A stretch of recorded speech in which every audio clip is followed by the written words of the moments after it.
Very proud to announce that Alchemy Hub has its first sponsor. That sponsor is with a company called Saltstick. It's close to my heart because it is something that I've used as part of my Ironman racing over the last 10 years. I've used Saltstick as part of my Ironman racing, but to be honest, you can use it for any endurance sport. When you race an Ironman, there's an absolute need to replace your electrolytes. This is an easy, really tasty option to use as part of your endurance racing. So I definitely recommend using Saltstick. Welcome to the podcast, Andy Hield. Great to have you here, mate. We were just chatting, we were getting into the flow of a conversation, so I've just abruptly stopped Andy and said, right, come on, let's roll, because we're getting into the good bits. Thanks for coming, mate. I really appreciate it. What I'd like you to do to start with is just to give us a bit of an overview of where you are today and what you're doing with yourself on a daily basis. Where am I at today? It's a good question to start with. That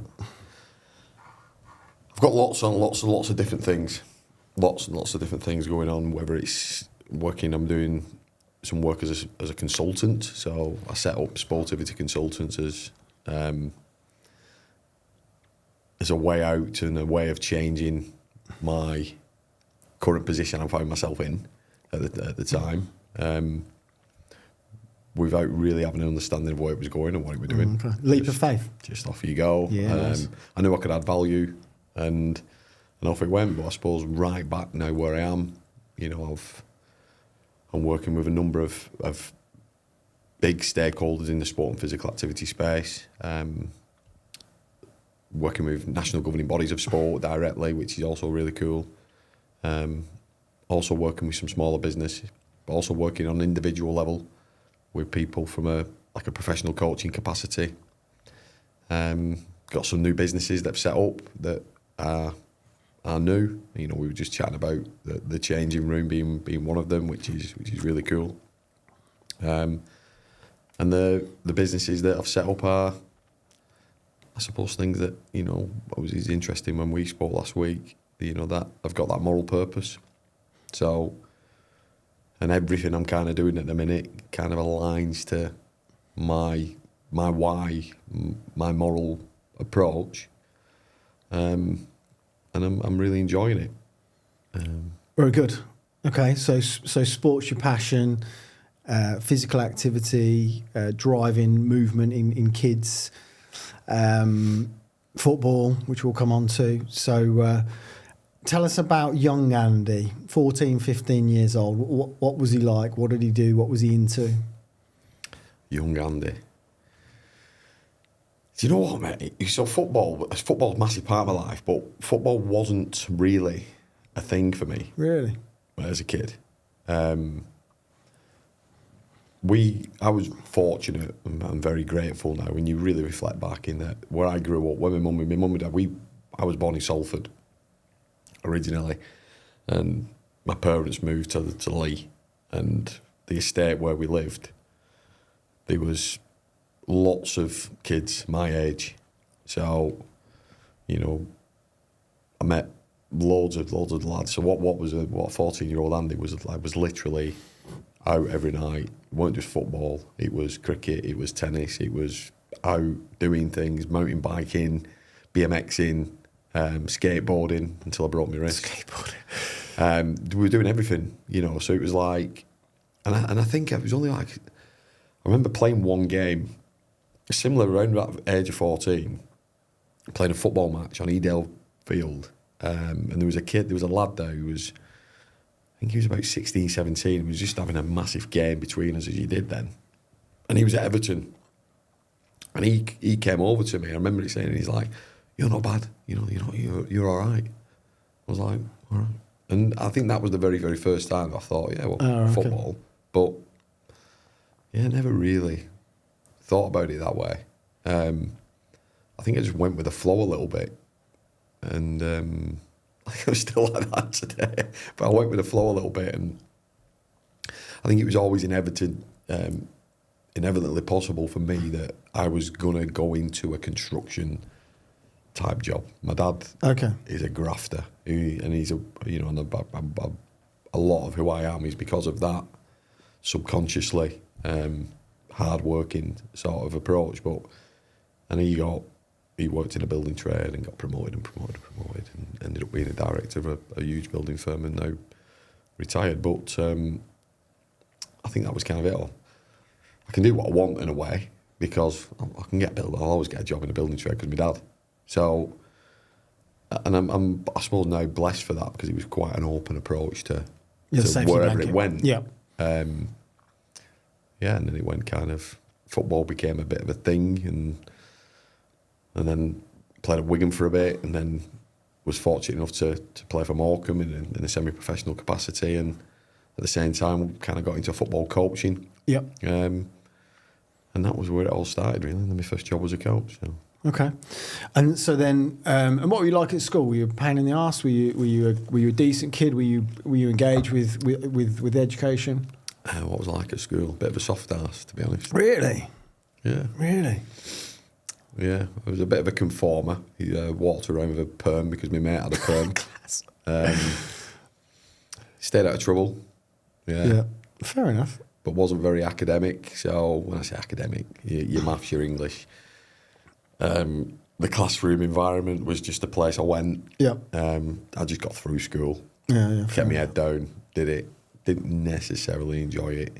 Like I said, the best memories I have is playing for the school team or went skiing with the school. That's where I met my wife, I suppose. But I don't know if that's a good thing. Shout out to the wife. Okay, so football and sport was a massive part of your life. What happened? So when you left school, what did you do then? What was the pathway there? What did that look like?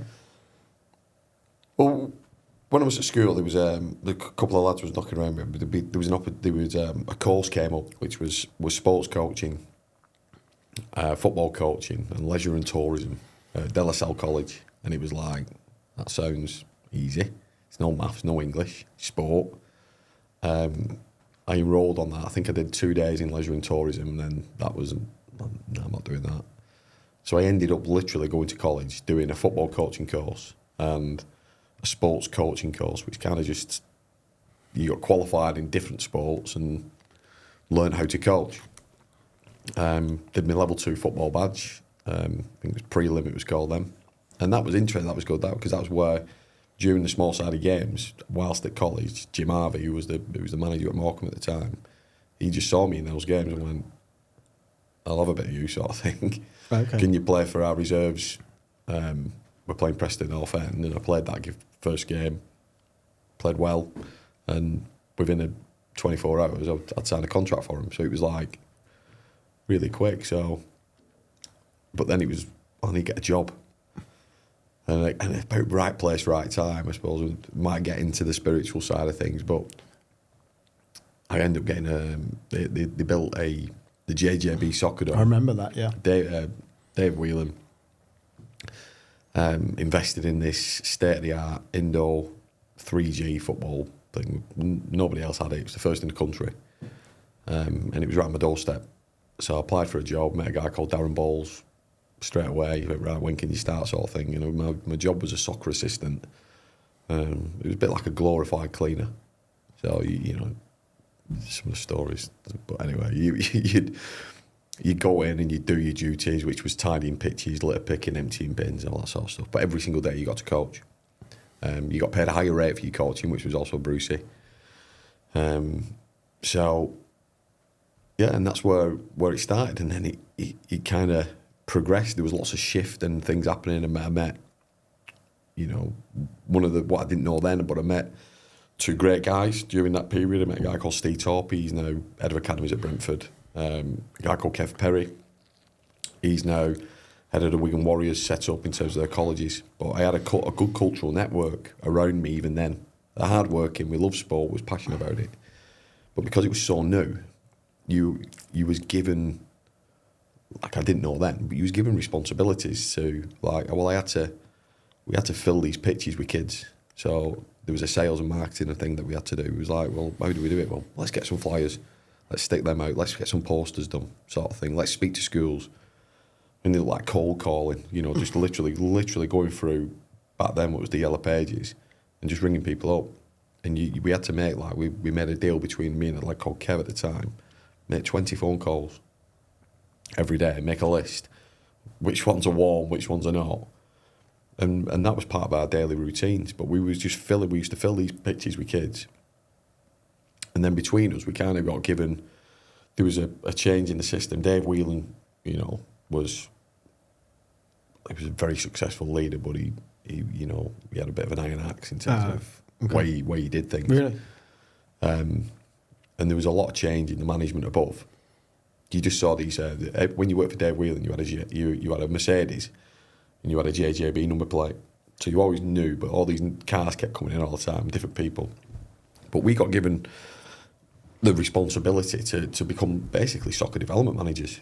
We was running, I used to take priority over sort of the after school, during the week stuff, because it was a good position for me, because they enabled me to have every Tuesday, Thursday and Saturday off.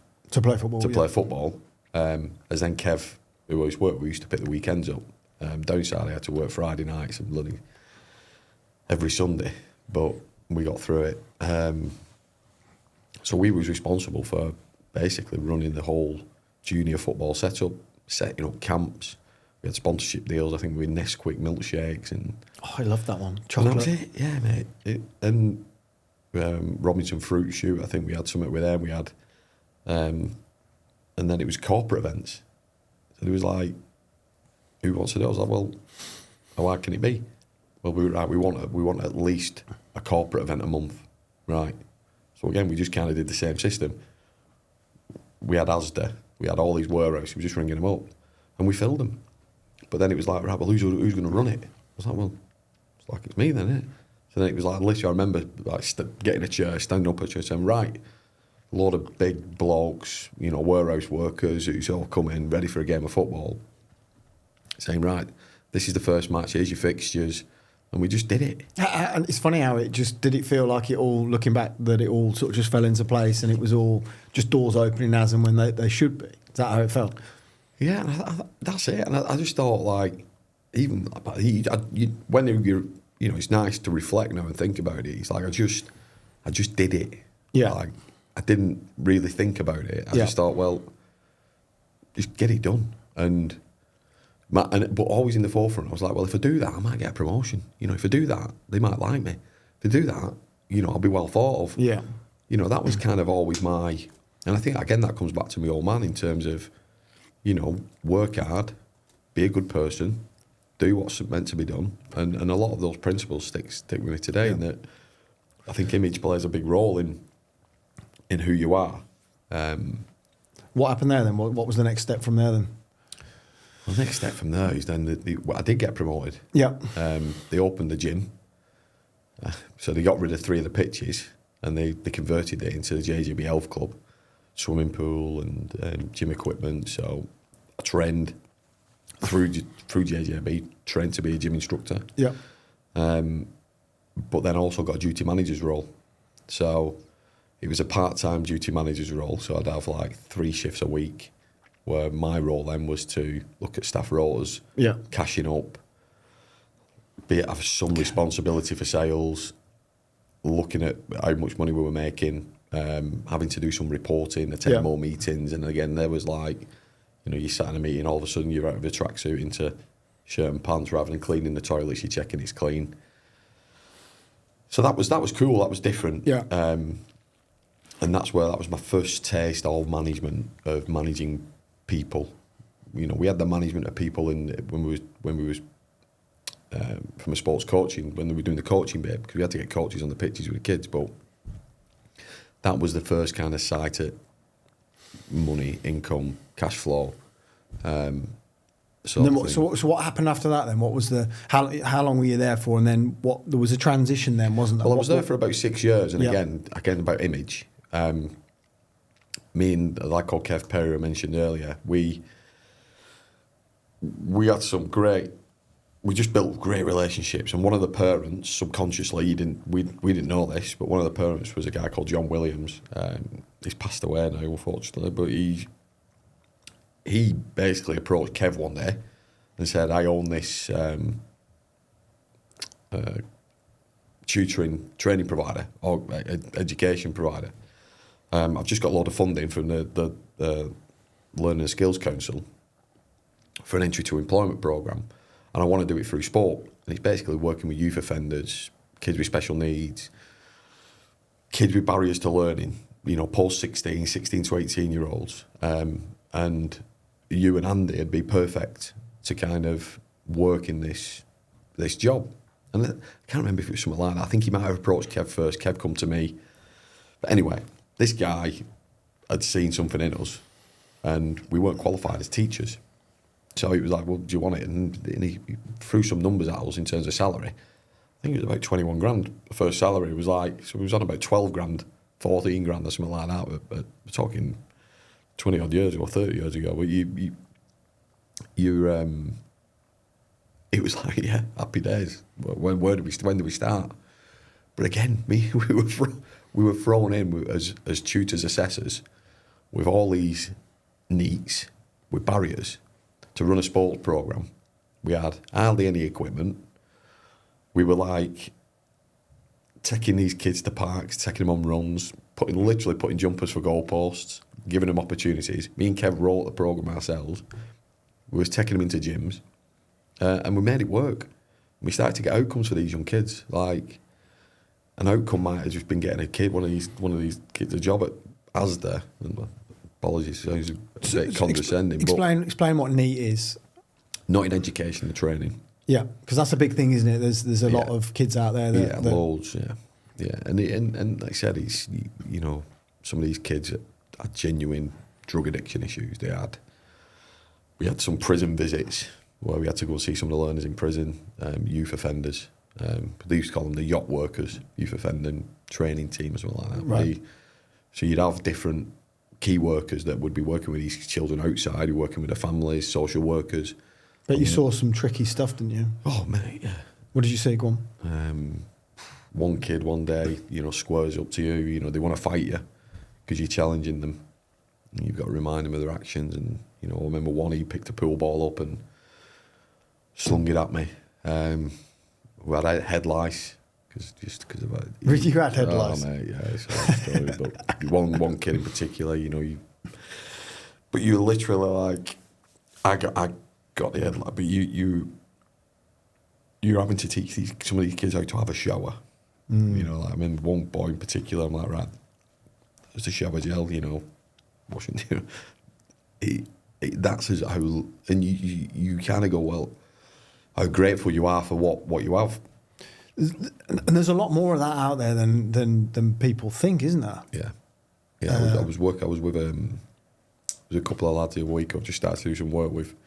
The business is called Improving Young Lives, and they've said again, it reminds me of me saying to myself, they've gone into it because they're passionate about it.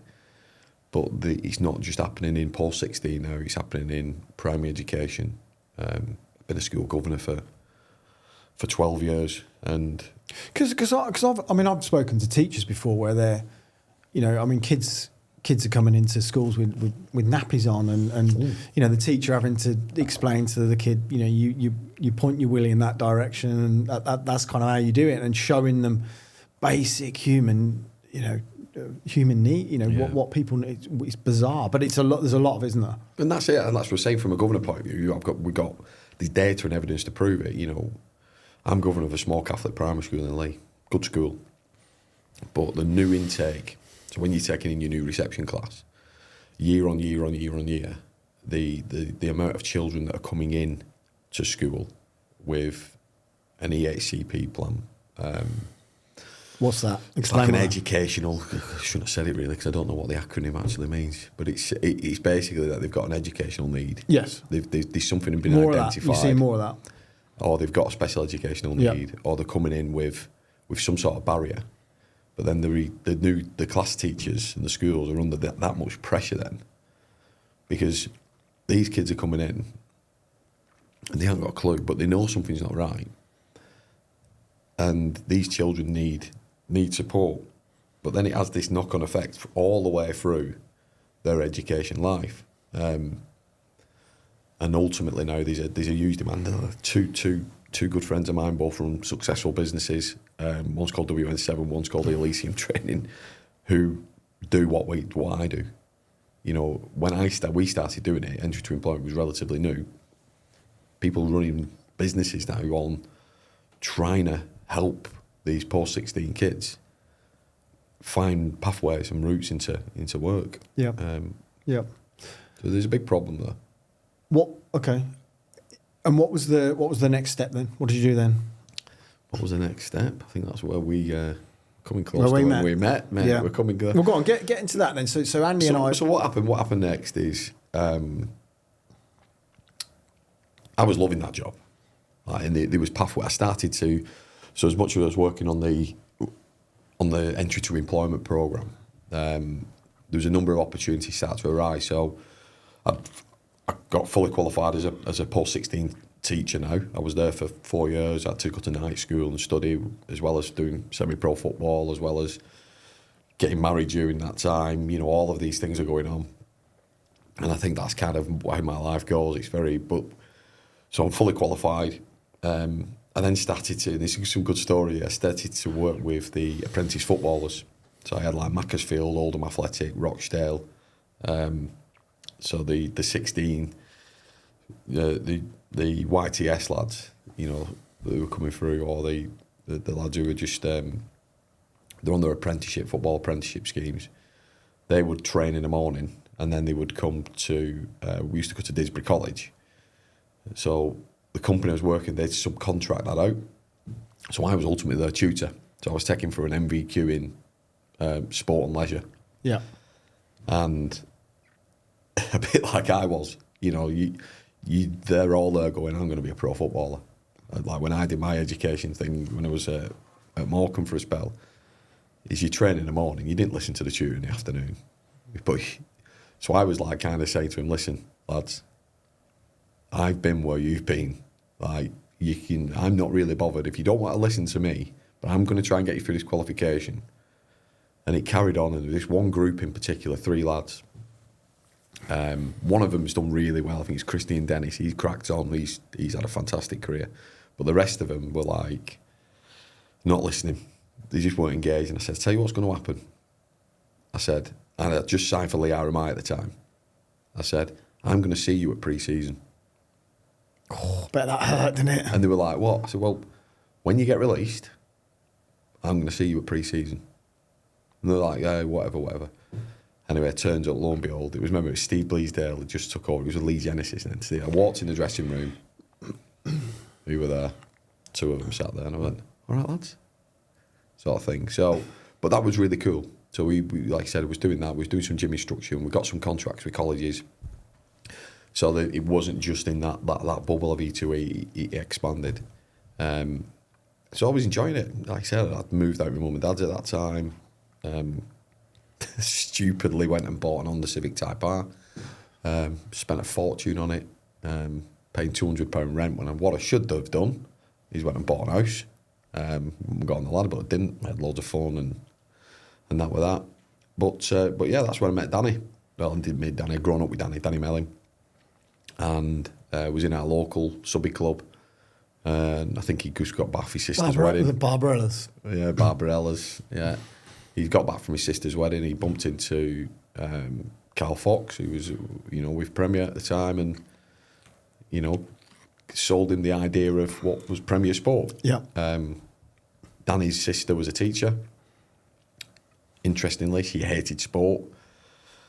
She never participated in sport. I say hated sport. She never participated in sports. It wasn't really her bag. Yet, a newly qualified teacher in a primary school, she gets given this subject of PE. So straight away we're like, there's a need here. So Danny speaks to me, says, Andy, listen, what do you fancy? And again, it's weird. Like, I don't know why I make these decisions, but literally after 2 pints of Guinness, went, yeah, let's do it. And I was like, well, listen, yeah, I'm up for it. And then I remember, like, a few days later, Danny rings me up again. He says, mate, no, and he says, I'm definitely going to do this. Are you in? And I was like, yeah, do it, mate. Weird how you didn't even, like, you must have known there was something there that... And then it was, yeah. And then it was like, we remember setting off. I just bought my first house at the time. And I had to sell the Civic. I had this, like, clapped out Megane. So I remember me and Danny, we went up and met. I think we met David Batch in a service station on the M6. Dodgy deals. Dodgy deals, and he's there in his Premier Umbro trackie.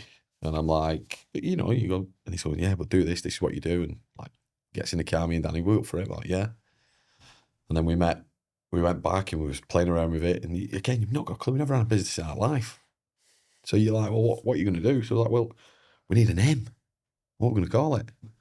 That was Sportivity. So that was come through Danny's uncle, Carl. I remember just being sat in Danny's mum and dad's front room and going, he's like, well, what about sport and activity? That's what you're going to do. And put them together. And Carl, he came up with Sportivity and off we went. We set off on the training and, that's when we met yourself. The Cock and Bull story where we went in our first hotel as business partners, thinking we was living the high life. And we went in this hotel and it was like... Didn't you stay... Oh, mate. Was it the worst hotel in the world? I'm not before it. We walked up these steps and everything's creaking and crooked. Like, there's a guy with like... Was it a travel lodge? No. Well, travel lodge. It was like an old pub. Oh, okay. Was it the Cock and Bull? Was it Cock and Bull? Yeah. So it was one of them. So the story, So the story is that. So I used to live in a place called Stony Stratford, just on the outskirts of Milton Keynes, and there's two pubs. There's the Cock and there's the Bull, and there's the story or the saying comes from the Cock and the Bull, which is the two houses. But didn't you check in and then check out? Yeah, because it was horrific. Honest to God, mate, you're walking down and you're ducking. And you go in there and all the floors are not level. And we goes into this room and there's a so we're talking 20 years ago. But so there's one of them alarm clock kettles. Yeah. The TV's got like one of them little round aerials on the top. It's about that big. Yeah. And I looked at it and it was like telepathic. We kind of looked at it and went, we're not stopping here, sort of thing. Didn't you walk across the road and come and knock on my door? Yeah. So we come out then and we're like, because we didn't, it's not like now, you could just go on booking.com. Yeah. So we was like, well, what are we going to do? So that's when we rang you and he's like, well, we can't get an hotel anywhere else, but we're definitely not stopping there. And that's when we come and stopped at yours. Did you stay with me for the night? Yeah. I can't remember that. Anyway, okay. So it was a good time. I remember that with fond memories. That little phase, to be honest. So what happened there then? What was how was it from your end starting a business in the early days, and what did that feel like, and what happened? Talk about that a little bit. Carpe diem was our saying. Right. So seize the day. It was one for me. Having just got my first house, got married, a kid on the way. It was like, well, this has to work. So we just did everything to make that work. But it was a constant flow of innovation. But what we have had, and I'll never forget it, and it's true to this day, is we had a real purpose. And our purpose was to create the opportunities for the kids in where we lived, in a small town called Lee initially. And we got two franchises. We got Wigan and Bolton, and Lee part of Wigan, or Wigan's part of Lee, depending if any Lee fans are listening. And we just wanted to create the same opportunities for young people that we had. That was it. Well, I think what was fascinating there was that where to give some context, and I remember, as you're talking about, I'm sort of remembering the feelings, but what we did at the time, Premier, was very southern based, and the demographic is very different, and actually there was nothing on. No, it was like, well, we're going into schools and saying, how much are you charging? And we give them a price, and like, nah, I'm not paying that. Yeah. And that's the thing. I think we were saying, being kind of told us, well, we didn't have to reinvent the wheel, but we had to change some spokes and cogs on that wheel to make it work for where we was based in the country at the time, because we was the kind of first, I suppose, real franchise in that area of the country at the time. Because it was like, I mean this in the nicest possible way, but that area was maybe 15, 20 years behind in terms of its thought process of physical activity in that area. Yeah, we're miles off, and we had to, like I said, think. But what happened is that because it was so behind, we was in demand. And created and actually created the way that things operated. You created that thing, didn't you, in that area? And what we was kind of saying, well, we had this real, and I think Danny to an extent, he was very, kind of operationally minded. And he wasn't a coach, so he never coached. He never done anything like that. So it's kind of, that was kind of my back. So Danny's having to go in and coach in schools. And he was like, well, I need to know what I'm doing. Like, we'd done the training. He's like, I said, right, don't worry. So I kind of just set out then and I'd plan everything in detail, right? Just deliver that. And he'd do it and he'd go feedback and then it'd be like, so then he'd literally deliver it off the plans. So then Danny's like, right, we need to do that with everybody. Every member of staff we get, we need to do that. I was like, right. But we needed staff quick. So again, what did I know about business is, well, it was fast. It was forever changing. Talk about the realities of the challenges at the time, because I think what I'm recollecting was that it was, there was two of you. So actually, to build the business, you needed to be, you needed to go faster. You both had responsibility and sort of building families and mortgages and that. So just talk about that. What was the, what were the real sort of challenging times financially? What did that look like? Talk about that. Well, financially, what he said, it was we hit our targets. So we'd hit them. I think the target's Premier Settles. I'm sure it was something like 10 clubs and 5 after school activities. Yeah. So 10 in 3 months. 10 of and I think it was 5 full days of kind of PE, and there was kind of targets, and we smashed them really quickly. So we had to recruit staff, and I think one of the biggest challenge we had was where we nearly went out of business in 12 months. Go on. So through my previous job, we was able to find some staff, but we also met a guy called John Garner. Now, John was an amazing bloke. He's passed away now, which I'll come to in a second. But John was the accountant for Central Sports, where I was doing the E2E program and tutoring.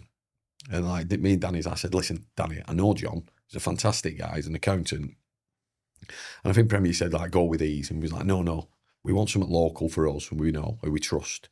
And I think that was a big part of our value. So John comes in, and he was great, and his son, young John Garner, we actually employed him, and John's having a fantastic career in education now as a teacher, and he started that through our journey. But there was this query around VAT exemption that we didn't quite understand. So in a nutshell, we didn't pay any VAT. So the VAT lady come knocking, and we panicked. And I remember I said, listen, so we actually, because our office at the time was in my house. So it was in the back room of my house, big old Victorian terrace. So she came round. Sorry, did you know what the VAT bill was at that time? Yeah, we had an idea. Yeah, what sort of numbers are you talking? I think it was about 65 grand. I mean, and then back then that was a lot of money. 12 months into business as well. Yeah. We'd worked it out at about £65,000, and what's good, there was so many pounds and so many pence. And I remember she came, and then she came to my house, and I put the central heating on full pelt. Sonny was a baby, he was just toddling me. My eldest lad now, 17, so he was purposely kept interrupting her. He's walking around in his nappy. Laura, my wife's there, she's like, listen, just go with the flow sort of thing. And she was there all day. Sat in the kitchen, just going through all the books. And she got it down to the penny, what we expected. And we was able to talk about it, and we managed to do a repayment plan over time. But what did that do to us? It just made us go even more aggressive. Yeah. And we kept growing, and yeah. That was the lady in the did she hate the whole sweating, day? Mate, sweating. And you did it on purpose because you wanted to just put her in make it difficult for her. She wanted to get out the door. Yeah. Yeah, because we knew when she looked into it, we kind of knew. Like Yeah. John openly admitted our accountant said he made a mistake. Nearly shut us down. But what's cool, and I think that kind of tells you a little bit about me in that I was able to, I still really good friends with John, even though he nearly cost me my house. Yeah. But it was a genuine mistake, but we got through it. And we grew. So fast forward in terms of Premier, so you're still a Premier franchisee, although you're sort of day to day. When did you set up? What was the year? 17, 16, something like that, I think. Yeah. No, it's way before that. We're 18-year-old, I think. Were you that young? Yeah. No, like 20 years ago. Anyway, so we'll have to sense check the date. So, okay, so fast forward 15, 20 years, whatever that is. So you've still got those education businesses. Obviously, your day to day is not involved in that business, and Danny sort of looks after that. So what have you learned over that phase then? What has happened? We don't need to go into all of the details of the whole journey, but what have you learned? What's happened in that time? Well, lots happened. I think, like, during our Premier time, Danny got offered a role with Premier at the time. He got offered an operations lead, which ultimately meant that it would generate some income to the business. And take some pressure off wages in terms of paying two directors. But kind of, he was offered them working with other franchisees in the country.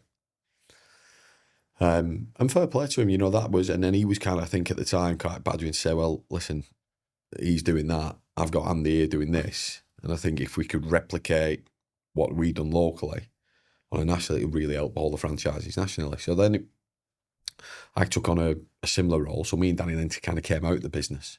We were working for the franchisor then, across the network, and that was. So you built the business to a point where it didn't necessarily need you. It. We do a day a week each. Yeah. So I typically do, and interestingly, some of those days I'd actually go in and coach. Yeah. So I'd actually go and work with children in schools. But then in between that, we were working for Premier centrally to look at how do we drive. And my role was ultimate quality and education. So what that did then again, what did I do first? I was like, well, there's no like manual for this job. Yeah. It was like, can you replicate that there and put it national? And I was lucky to meet some great people along that way. I think from a mentoring point of view, I always say that's so important. But like there's a lady called Yvonne Gandhi we met, who was absolutely unbelievable for me in terms of being organised, being operational, really understanding what quality meant. But I remember my first week, I was like, looked at all the franchise, literally got in my car and just drove everywhere. I've covered the country in about 3 weeks. Mm. So that hard work bit coming, I weren't bothered about it was like, well, Premier will pay your mileage. I'm like, right, so let's go. Yeah. Off I went. Again, there's a recurring theme about not overthinking stuff, isn't it? It's like just get it done. Yeah. And then I was like, right, well, this is happening here, this is happening there. Pulled it all together in some sort of format and report, and then we started to build a quality structure within the organisation. But what we also found then as we was growing is that there was and this is kind of my coaching experience. If I go back a step into the soccer dome, we'd bring coaches into the soccer dome, me and Kev, and you'd have somebody who's got like a level 4 A licence, but you can't put them on a pitch with a 4 and 5-year-olds. You might have a coach who's just got his level 1, but you know what? He's absolutely quality with them 4 and 5-year-olds. Yeah. So I kind of learned quite early on that it's about people, and it's about competencies of people to be able to coach and be able to lead people and be able to get the best out of people. That was ultimately what coaching is about. And then it was the same with in the Premier days that we had coaches going all over the country. Some would have degrees, some would have a football coaching badge or gymnastics, and we do lots of different training with them to bring them up to standard, but you'd still have this kind of stakeholder political argument with, you know, your association for PE, your youth sport trust that were trying to set standards, the argument around active partnerships and public funding coming in and where does that sit? And there wasn't a role for coaches in schools because they're displacing teachers. You're like, this is just madness.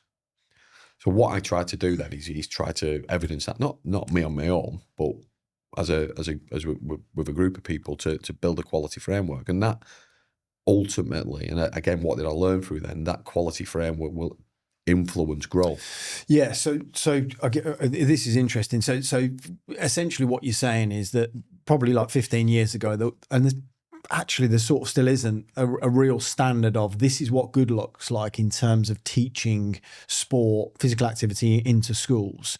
And actually, what Premier did with the work that you did and Compass and a few other organisations is to say, actually, let's build what good looks like. We'll implement that as Premier. And let's drive those standards, and then hopefully the schools and the across the board will recognise that and embody that as part of moving forward. And I think that innovation process, and I think this is who I am today, is that innovation process never stopped. You know what? And I suppose you're never happy, but you know, we'd implement something. It was like, well, what about this? And then what about that? And then we get this contract. And it was like, Andy, can you do that? Can you build that framework? Can you do that? Can you design that product? But can we make sure the quality's in there? And it was just constant all the time. Yeah. And I think then that kind of comes back to the journey I was on, in that, you know, football was going well. You know, I was still playing non-league football. I was playing a relatively high level, enjoying it. A few injuries along the way, but I had this national role. We grew more franchises. You know, I remember working closer with yourself at that time, where we'd have new days, new induction days, and I knew exactly what the questions they were going to ask. A lot more questions than I ever asked when I started the business. Yeah. It was like mine was 2 pints of Guinness, off we go. But some of these guys were bright people, you know, coming in from different backgrounds, and there was that imposter syndrome sometimes. You know, like, you're dealing with an ex-bank manager who's got all this, and he's coming in and investing an absolute load of money into it. And I'm like, well, I'll just be me. But what come with that was an ego. And I think ego's good, ego's fine. You know, ego's about being able to control it and being your ego, my ego, and being very self-aware. And you know, you're traveling the country, you're speaking on stage, you speak, people listen, people are patting you on the back a lot. You're doing a really good job, things are growing. And then you come away, you play football at the weekend, you're doing all right at that, win, lose or draw, somebody still wants to speak to you after it, I probably ask you for an autograph, so all that's going great. Business is going well, there's money in the bank, opportunities are coming. But it was so fast when I reflect back now, it was so quick that I never really understood who I was deep down. My self-awareness was far, the ego drove it. Wanting to be seen as the man. And all I were bothered about was people would say, Andy runs a great business. Oh, Andy's got like a national job. And I was like, yeah, national job. Oh, Andy's a good footballer. That was it. And then when if anybody said I wasn't, I was like, you are? Yeah, I am. But there's a lot of resentment coming then, of resentment from my wife. You know, she worked 3 days a week, still does, at Aldi. But I've got three of them I've got absolutely blessed with three most amazing kids any man could ever ask for. And when COVID hit, there was this, so I've been on this journey of, like I said, the franchises. Well, what do we have, 100 plus franchises throughout the country? I think when we started, we were 20. It was working and I enjoyed it.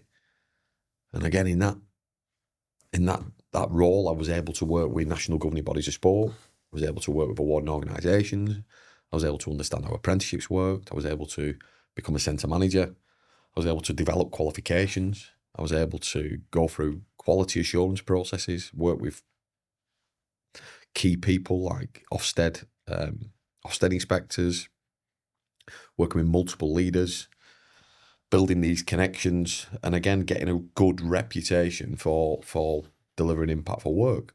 But like you said, when COVID hit, there was this real time of, and I think I was swaying. There was a number of things happening in the organisation at Premier at the time, and I just started to question value and purpose and why. And this why thing kept coming, and that impacted me greatly, you know.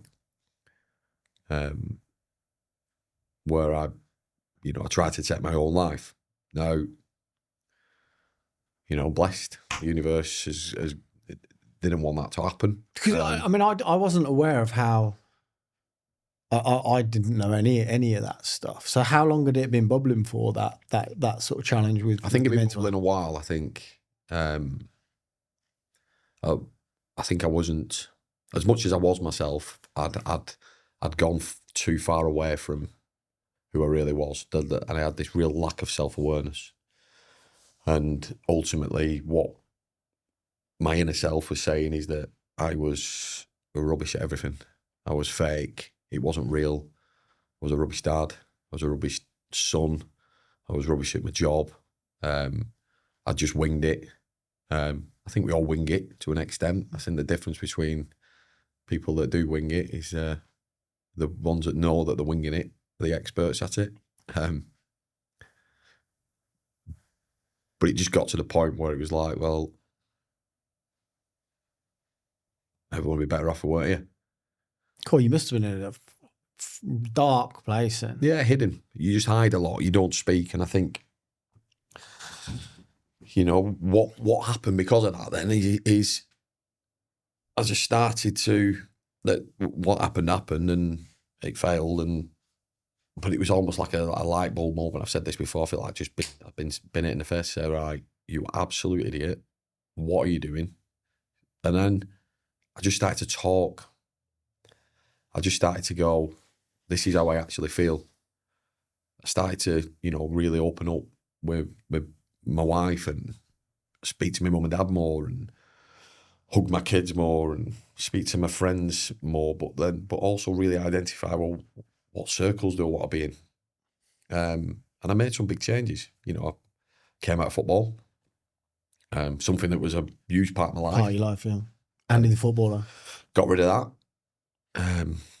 Quit my job with Premier, you know. And it's still some pain points there because we still got the franchise, and Danny's ultimately took the reins of that, and there's been some toing and froing, let's say, and we'll leave it there. But, you know, I'm forever grateful for those opportunities that enabled me to grow so quickly. And I think it was just that speed in which things changed and the speed in which things stopped put me in a real confused frame of mind.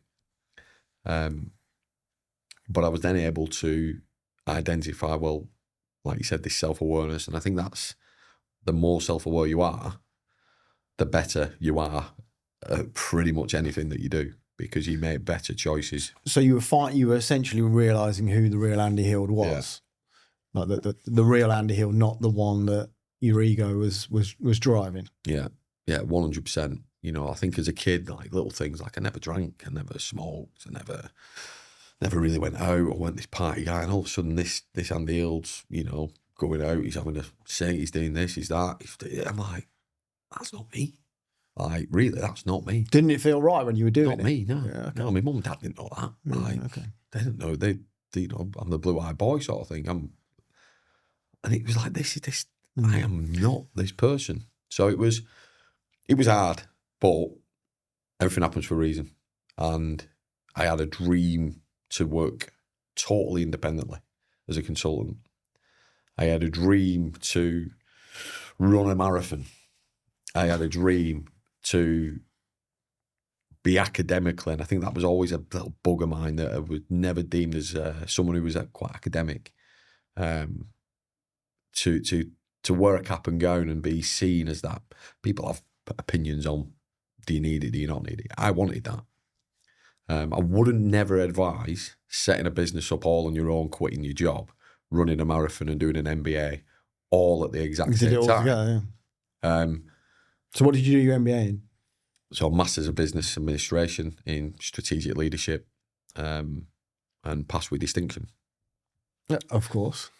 So yeah. So then, and was that ego driven, the desire to get a distinction, or was that like, I just want to do the best job possible? No, I didn't think. Yeah, I think there's a couple of things. There was gaps. So there was a lot of gaps in saying the winging it. So some amazing opportunities through Premier, but certain elements just winging it. So it filled the void. Okay, for you filled them. Yeah, okay, right. And I knew what to do, and I knew what it meant, and I had. But what was also cool is that there were certain components of that MBA that I was absolutely flying at because I'd already done that. Yes.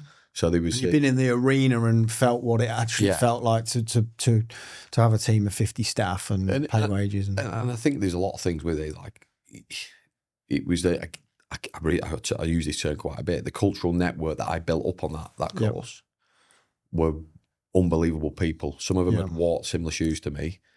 Some were learning a lot from me. I was learning a lot from them, and to this day, I'm still friends with them.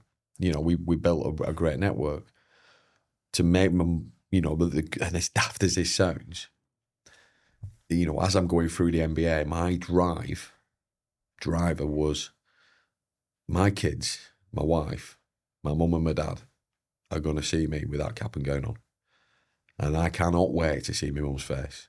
I just can't wait, and that was always the focus. I just want to see my mum's face.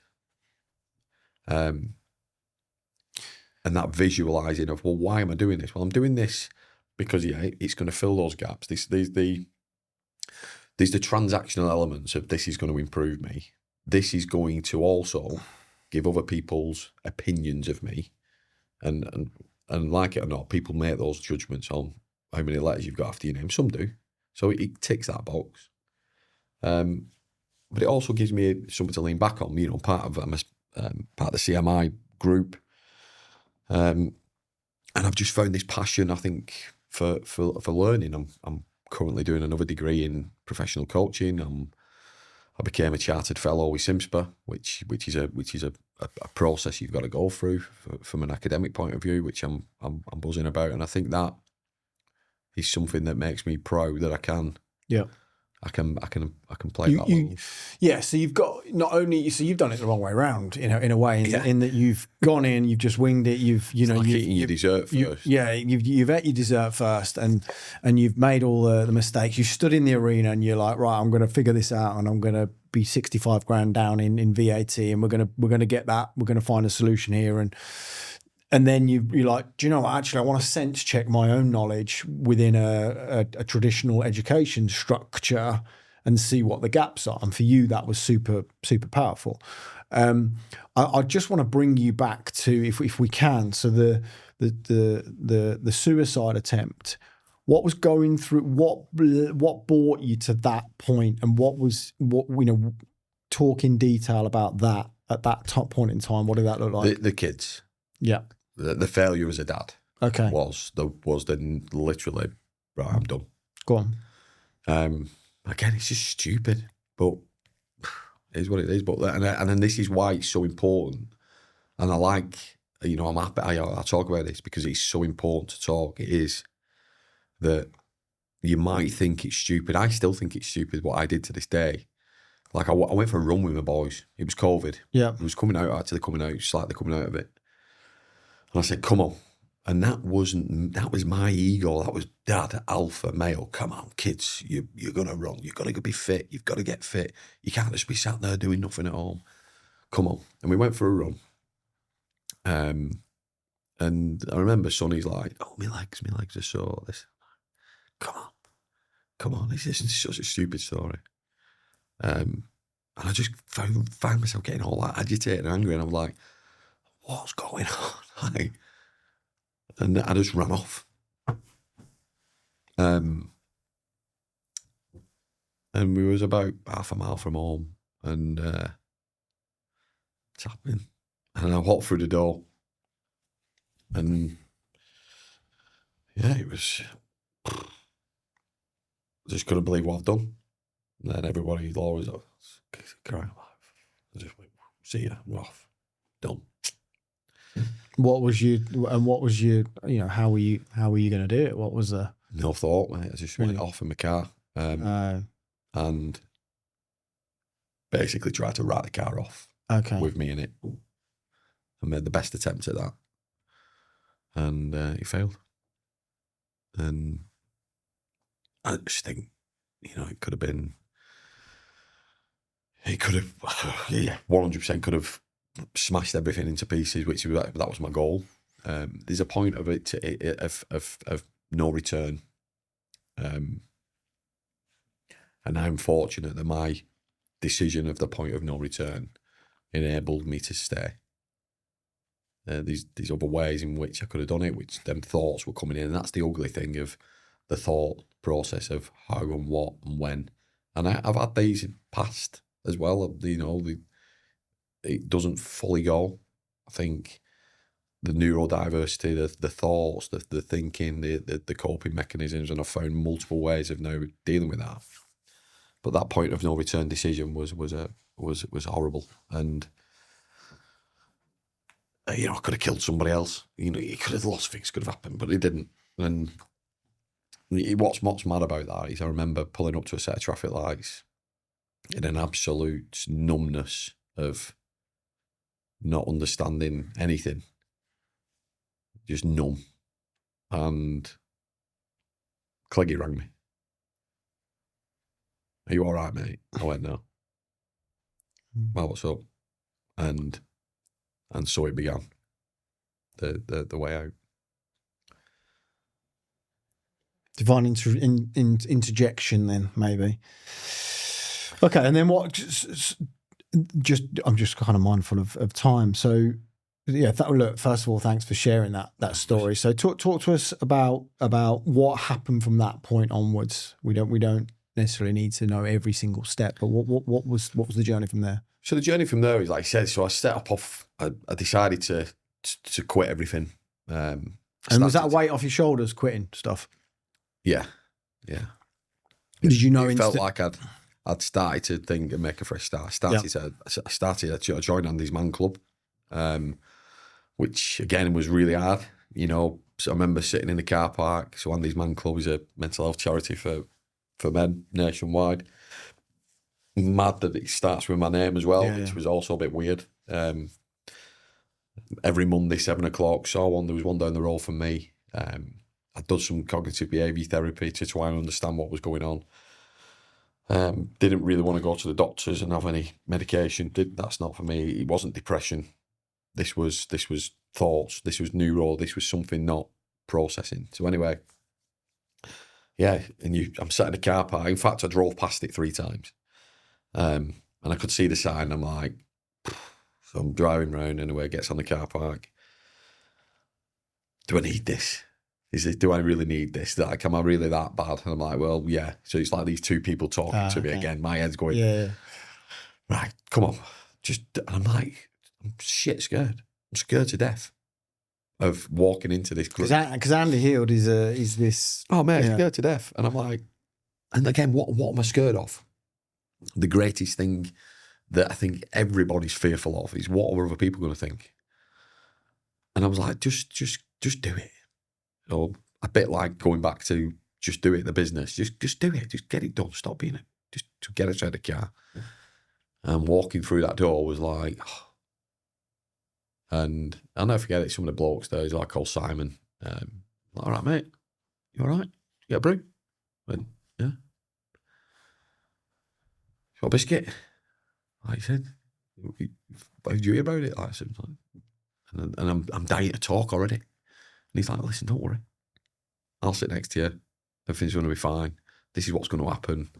You can say anything you want, or not say anything you want. And then we get on, and you introduce yourself, and you start to look around the room, and you go, I'm not on my own here. There's quite a few people going through this. And there's a bloody hell of a lot more worse than me. And you know what? I can help that fella as well. And I walked out that room, mate. First session, you're there for about an hour and a half. And I felt like I was floating. And all I'd done is talk. But because I've been able to talk and I could say everything in a confidential space, just through talking, it's like it's some magic pill. There's no magic formula. It's just a few questions. And I continued to do that, and then became a facilitator of Andy's Man Club to pay it forward. I still use it to this day. Days where, and it could be anything. It's like that idiot on the M6 this morning's proper done my head in. Like, it could be as little as that. Something that's making you angry to the point where, you know, you're dealing with some serious trauma. But it just gives you space to rationalise, to think, to thought. You know, and that's where it went. And then I started to apply those principles into my work, into how I operate as a leader, into, you know, the importance of it. And I think now more than ever before, people, wellness, psychological safety, really understanding, you know, nobody knows what people are going through. The world of social media, facades, and what you see isn't really what's going on. So just being kind and not overthinking things anymore. You know, like, kind of raise a glass to all those days I spent overthinking. Just don't do it. Just ultimately be happy. Do a lot of decompression type stuff. So if I'm working, you know, Laura laughs at me, my wife. She's like, what are you doing? I'm like, I'm sat on the drive in my car, but I kind of refuse to get out my car. My car's like my... Once I open the door, I'm dad and I'm husband. And I love that. That works really well. So tell us some of the things you do, because I see bits on LinkedIn. What are you doing to be able to sort of keep yourself in a good place? Anything and everything, mate. I try anything. And I think that's what's great about it, is that I've got some amazing friends. One like called Dave Fash, who's been a great inspiration amongst others. Neil Critchley, two guys in particular that really understood me and really speak to me and really get it. Both really successful businessmen. Fash in particular, you know, multi-millionaire, economically bright. Anyway, they really got around me, and I think what things I do now is I do the cold treatment. I've tried that. I went and saw a little bit of a plug for him. A guy called Carl Dickinson, based up in Oldham. Amazing experience of the hot and cold treatment and the real power of that. Meditate daily. I think I don't give myself a label as such, but ADHD, there's some sort of, you know, I've got 4 books on the go. I've got about 25 tabs open on my computer. That drives me mad. You know, like it's difficult to focus. I have to have strategies. So I use like Pomodoro techniques. Some of the stuff I worked at Premier about, you know, like Legom, and really staying focused is key for me. Like, I have to listen to music when I'm focused. And people, yeah, what? I'm the same. Loud. You can type and think and listen to music. I'm like, yeah.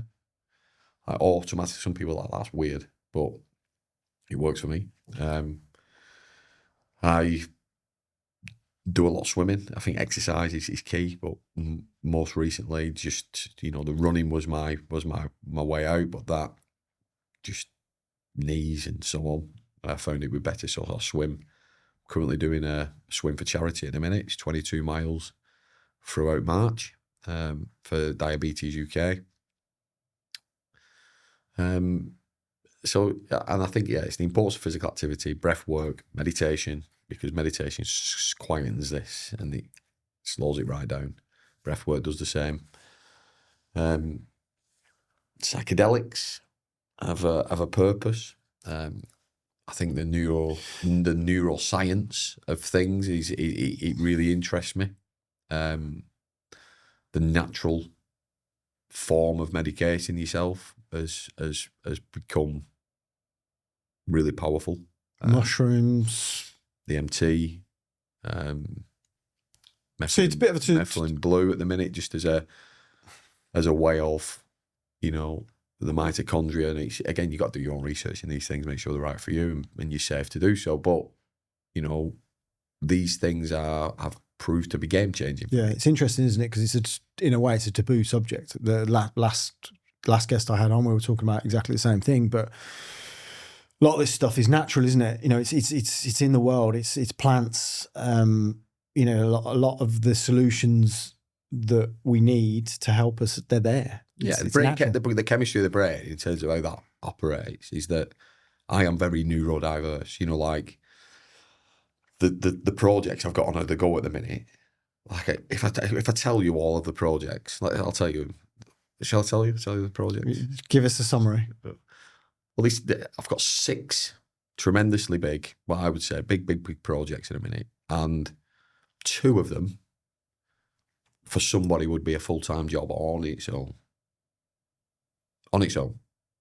And I'm fulfilling them at the minute, and I'm loving it. And when I tell people, they're like, so I'm an associate lecturer. I'm lecturing this afternoon. How do you do all that? How can you do all that?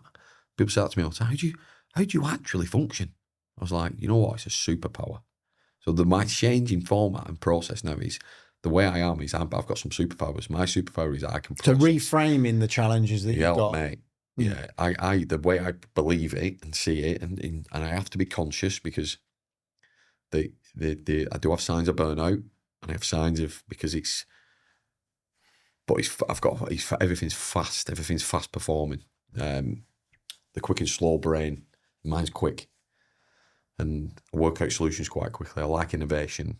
I can be creative. I can be really curious and do things. And I think, well, sorry to interject. So there's a reoccurring theme with you around one sort of just letting go and just being like, yes, 2 pints of Guinness, I'm in, and that there's something quite powerful about that. And then there's also like a thing with doing the work there. You know, you clearly just get in and you're happy to learn on the go, but to do that work. And I think that's sort of coming. And then I guess the other thing is just being guided by the universe, maybe in terms of what it is that you're moving towards. So yeah, I use the way I visualize it is that I have a wellness stool. Yeah. And on that stool is 3 legs.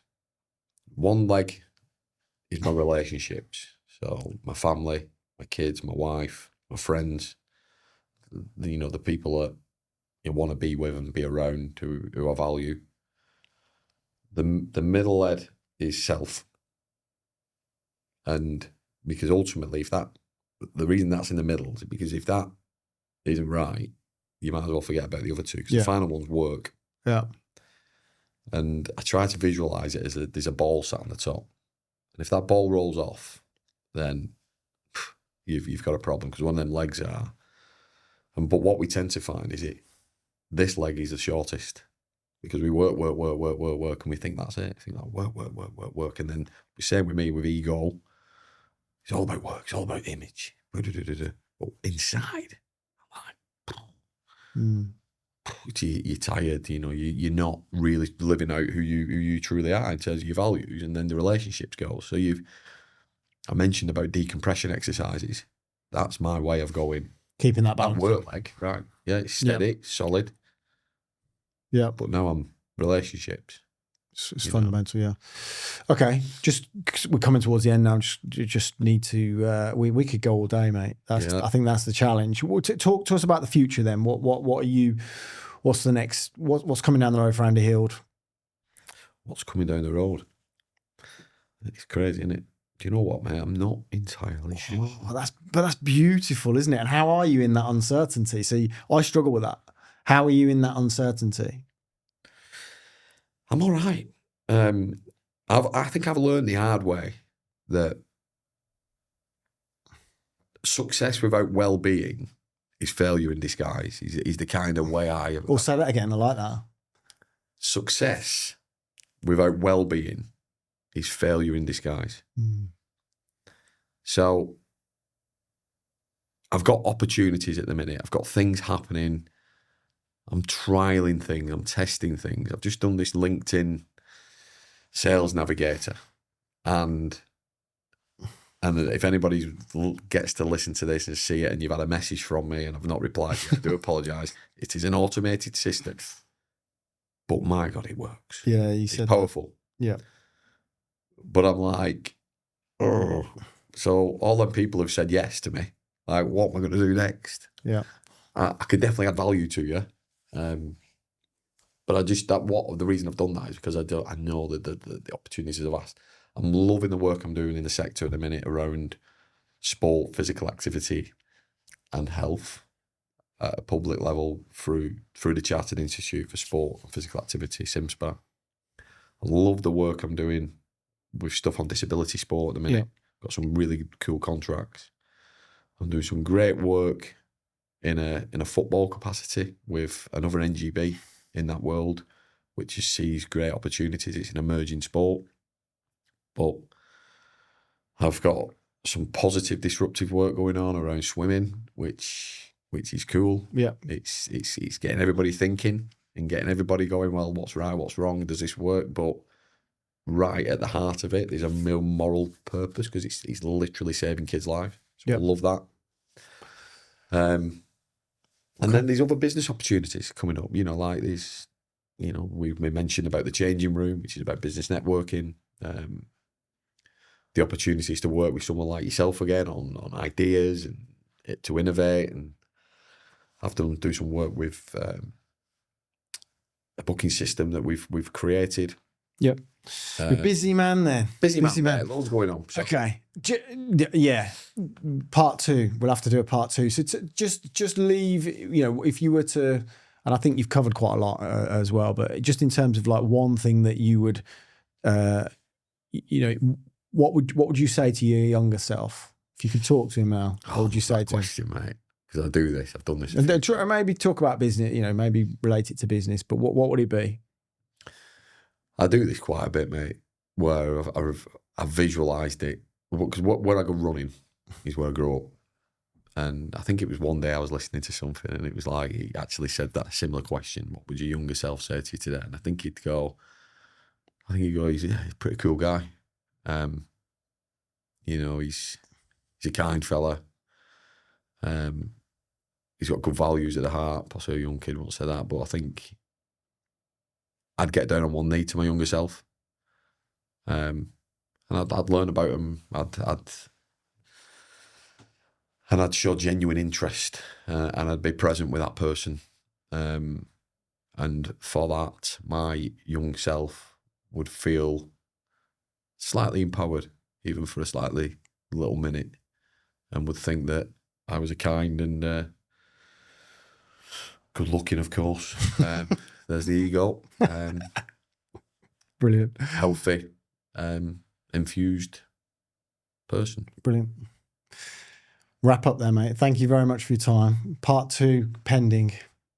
And really appreciate your time. Really appreciate your honest and openness as well. That'll be helpful to people listening. So thanks, mate. Thank you. Very proud to announce that Alchemy Hub has its first sponsor. That sponsor is with a company called Salt Stick. It's close to my heart because it is something that I've used as part of my Ironman racing over the last 10 years. I've used Salt Stick as part of my Ironman racing, but to be honest, you can use it for any endurance sport. When you're racing Ironman, there's an absolute need to replace your electrolytes. This is an easy, really tasty option to use as part of your endurance racing. So I definitely recommend using Salt Stick.